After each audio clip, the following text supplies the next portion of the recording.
Yeah. Okay, great. So as you said, I'm a French PhD student from the University of Bourgogne-Franche-Comté. And my research focus is on identity and memory dynamics. Here specifically, I will talk about something particular, the question of race. And for that presentation, I worked with Zodi Chan Nguyen, who previously studied Vietnamese American Trump supporters during the last elections. And together, we wanted to better understand how politics, race, and racism impact the different generations of Vietnamese French and Vietnamese Americans, children of refugees specifically. And if there are differences, how can we explain those differences? So, as you know, this last year's health crisis led to a major social outburst, and anti-Asian racism widely surfaced and then tackled this image of a silent and docile minority in Western countries, in France and in the United States. George Floyd's murder also catalyzed Black Lives Matter movements all around the world, urging then people and communities, Asian included, to address their own racism, and doing so, it pushed forward this debate concerning racial dynamics, not to mention, as you can see here, presidential elections, the China diplomacy, and other events represented here. Classical Western sociology about political socialization showed that children tend to follow their parents' political behaviors. If this was true in the last century in Western country, we can wonder whether this is also the case for Vietnamese second-generation Western-born young adults within what is now a globalized or multicultural society.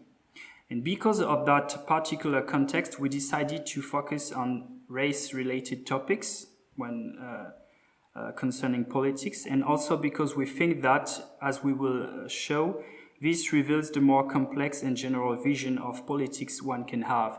And I will try to explain why this here is a false paradox, why we might think that there is a problem in the transmission, but if we understand the specificity of the sociological context of the second generation, this is not a paradox.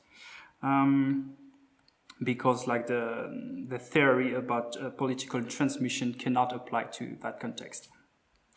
So to support our claims, we already interviewed 15 French and US citizens from the second generation Vietnamese and 1 or 2 from the 1.5 generation. And we asked them how they perceive politicals among their own generation and among their parents' generation.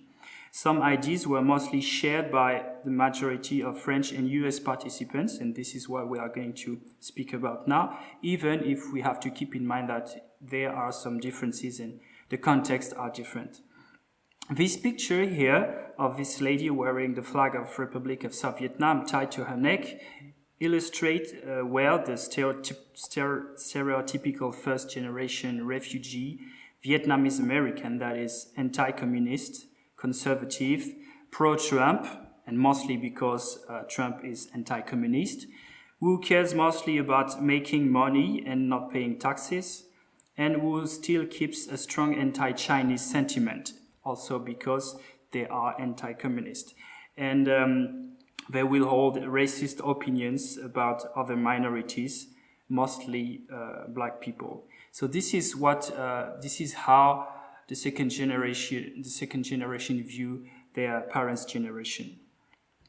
And this is the event in April. The Capitol also illustrates that. But if this is still true, how can we explain it? How can we explain the first generation political opinion? Well, this is something that is already well documented, so I'm not going to spend too much time on it, but we know that voting patterns of the Vietnamese community shows that this is the case. Like, they are mostly anti-communist. They are one of the minority that support Trump the most. But we can also view this political position not only as a rational discourse, but also as a set of historical, cultural, psychological discourses that shape a group identity. I'm not really have time to go on through all the citations here, but we can come back to that later if you want. So this is the idea we have of specifically the U.S. refugee diaspora, but we can also observe a dilution, a weakening of these binary and polarized political activities. In France, we had such a binary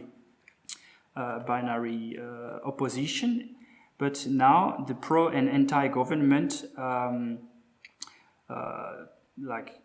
mostly focus on culture, promoting culture through language, food, and festivities. So even if tensions between people still exist, at least it's not publicly visible regarding association organizations.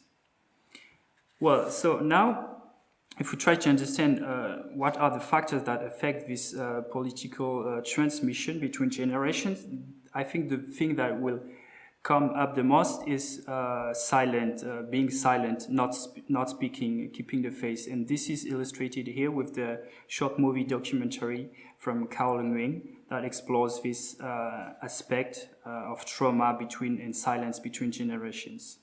In both cases, so whether a community, people would be strongly politically engaged or seen as apolitical, the social invisibility of Vietnamese people is encapsulated in the concept that we know now, the model minority myth, that says that is based on cultural assumption, historical and psychological explanation, and from that we can understand why the first generation seems to be silent.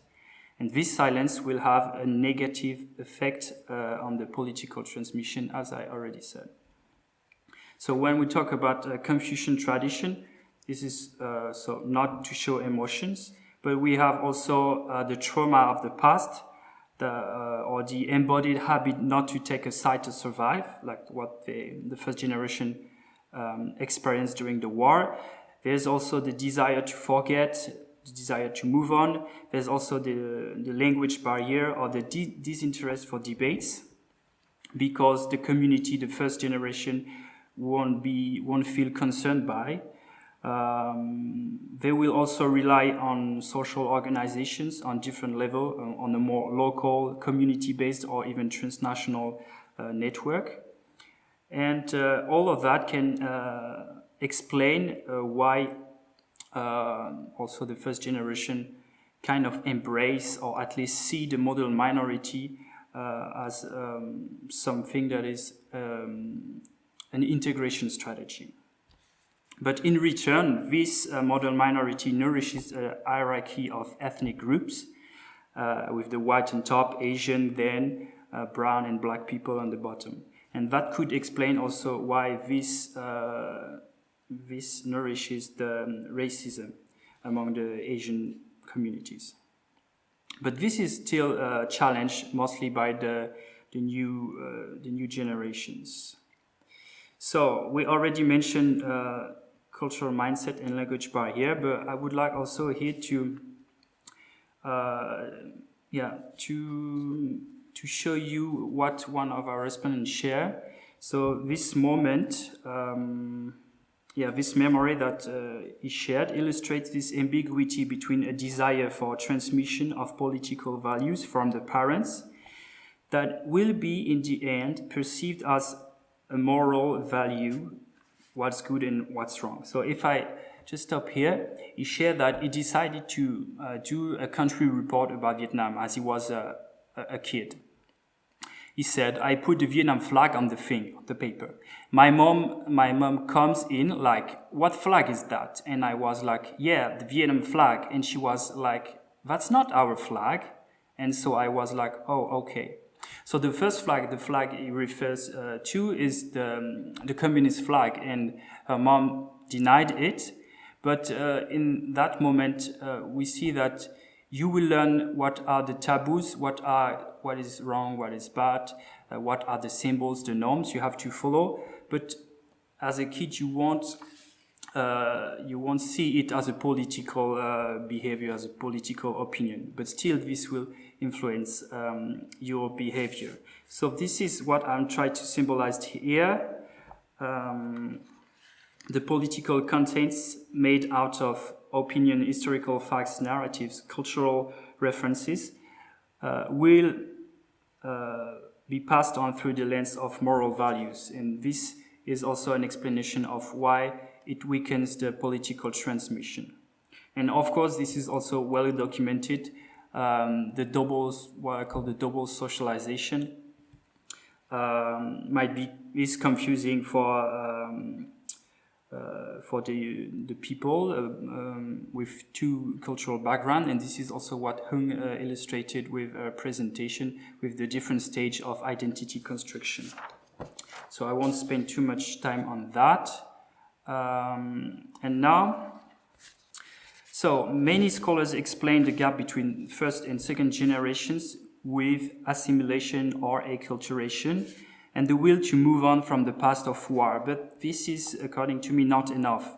First, because, as we just said, the first generation itself can be considered in a certain way as assimilated. I mean, they are the model minority, so they are the well-integrated minority. But secondly, acculturation is somehow limited, and the phenomenon of ethnic revival invites us to understand better how and why the younger people not only then repeat, reject, or forget their parents' heritage, but actually try to negotiate, interpret, and appropriate it.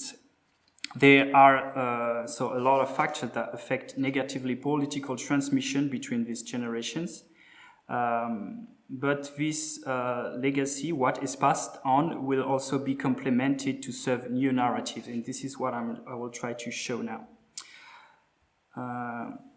Okay, so one consequence of that, like Western socialization, will be a different mindset, and from that mindset, there will, in a higher educational level and different resources, the second generation will then have to and will be able to get to choose what they want to preserve, maintain, develop, and what they want to get rid of in the process of their identity construction.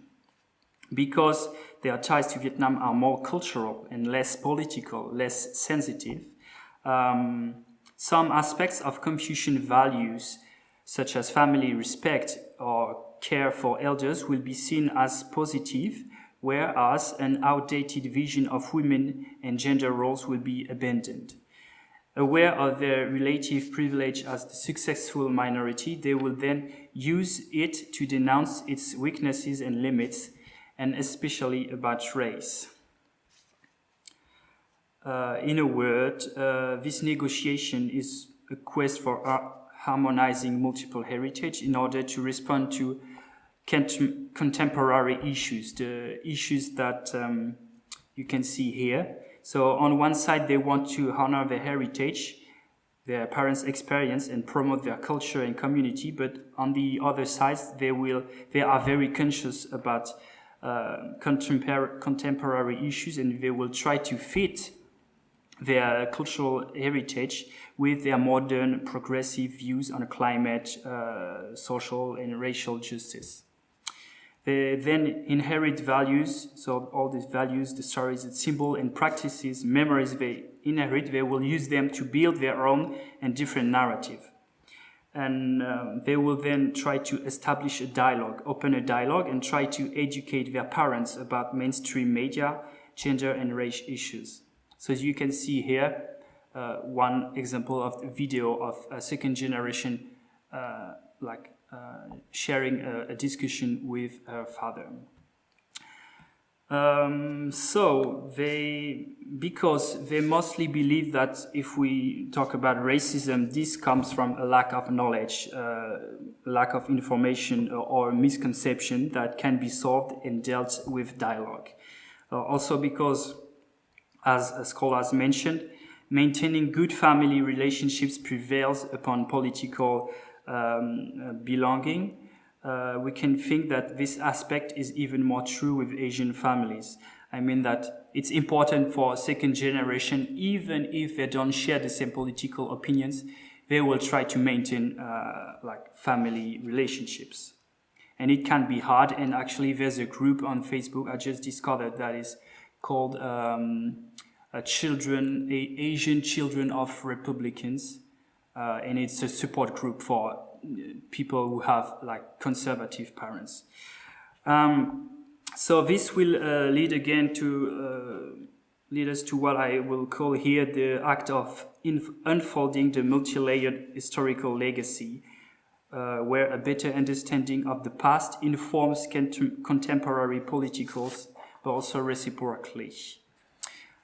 Their parents' generation have built their political identity on a certain perspective of Vietnam, and they still see power dynamics through a binary structure of anti and pro-communist. And basically, if you are a Democrat, if you have left ideas, you will be seen as a communist. But the younger generation engaged in politics will claim a political identity that can be based on a certain idea of Vietnam, on a certain idea of what it means to be a Vietnamese refugee, but yet the perspective is obviously here different because it will be based on along class, gender, and racial lines, and not about only about ideological anti- pro-communism.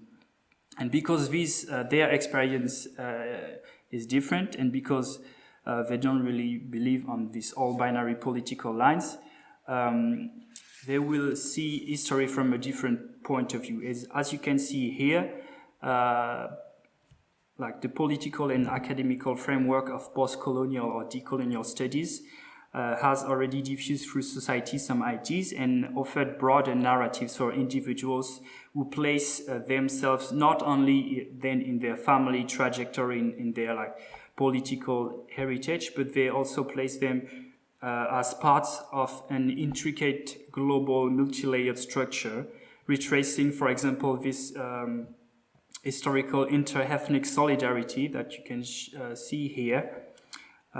As they say, if black people basically have helped Indo-Chinese refugees, therefore now Vietnamese former refugees have this duty to help also the black communities, and this is also valid for the recent refugees. So the young educated people has then access to all these different discourses, and they can tackle the concept of refugees. They can talk about race, power, dynamics, capitalism, or even, as we said, the modern minority and their effects. This lead then to pan-ethnic identities and solidarities. People consider themselves not only as Vietnamese but as Asian American. And this is a bit different in France, but we'll have time for that now. But these solidarities will then also concern other people of colors and other visible or invisible marginalized groups such as LGBTQ communities. So to conclude, not surprisingly then, our findings confirm that having parents of Vietnamese anti-communist refugees is not the only and not the most important criterion that determines one's political tendency. Being socialized in a multicultural environment as part of the millennial generation seems to be more relevant to determine the generation political mindset and their concerns. However, we can also emphasize that having a heritage as a refugee or people of color does come with resources that are not unidirectional resources, and they can be mobilized to negotiate and reinterpret political positions and history, as we just see. We could also talk about ITCs and how this affects maybe what we can witness as a new transnational identities, solidarities. And we should also keep in mind that this presentation was mostly polarized from the United States perspective, because it has since the 80s, and because of their demography still, always has been the most influential voice of the Vietnamese diasporas. This does not erase the fact that there is a variety of voices, and these voices are rising. And I hope that this can contribute to bring peace among different generations and also different communities, while still keeping a critical eye on their own history and legacy. So that's it for me. Thank you very much, and I would be very curious to know about your own insight, whether the situation of UK or Czech Republic. Thank you.